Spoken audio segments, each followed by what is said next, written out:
welcome back guys sa ating YouTube channel. So, nagbabalik na naman ang LJ Vlogs TikTok. So, kung hindi nyo nakikita yung mga bago kong upload, at hindi na din naman ako nakakapag-upload, nakakapag-CapCut. Ayun. Papakita ko sa inyo yung ate ko. So, ngayon, parang namimiss ko yung tatay ko kasi nasa barko siya. Like, ganitong araw, nagbabay kami guys. Ganyang araw, nagbabay kami. Ganyang araw, nagbabay kami.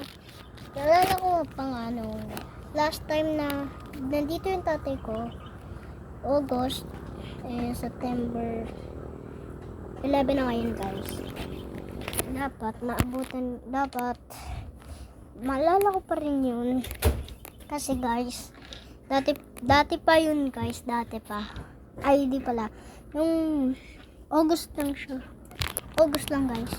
Yung guys, nagbike po kasi kami. Tapos, umulan po. Wala po. Hindi po kasama ate ko. Wala din po tao dito sa bahay. Kasi, umalis yung ate ko, lolo ko. Wala din naman ang nanay ko, nasa trabaho. Wala din ang lola ko. Dahil may binibili. Kasama ang lolo at lola ko. Ay, lola at ang lolo ko. Siya po nagdadrive ng e-bike. Lagi.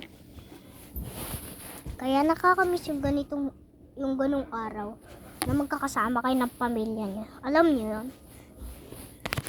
Parang gusto ko bumalik sa baby. So, punta muna tayo sa kabila naming bahay.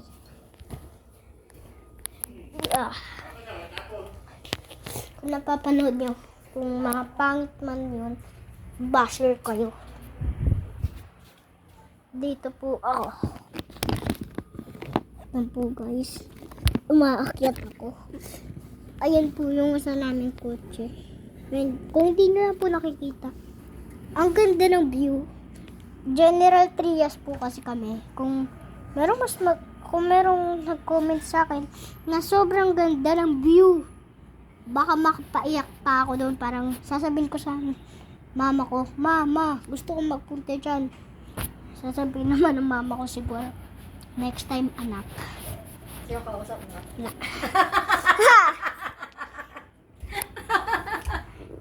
Ay, nakausap mo? Wala.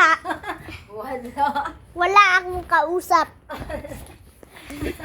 Alam ko may kausap ka. So hanggang doon na lang muna tayo. Bye-bye. Nagbablog. So, hindi po nyo nakita. Hindi lang po nakita, nagbablog ako. So,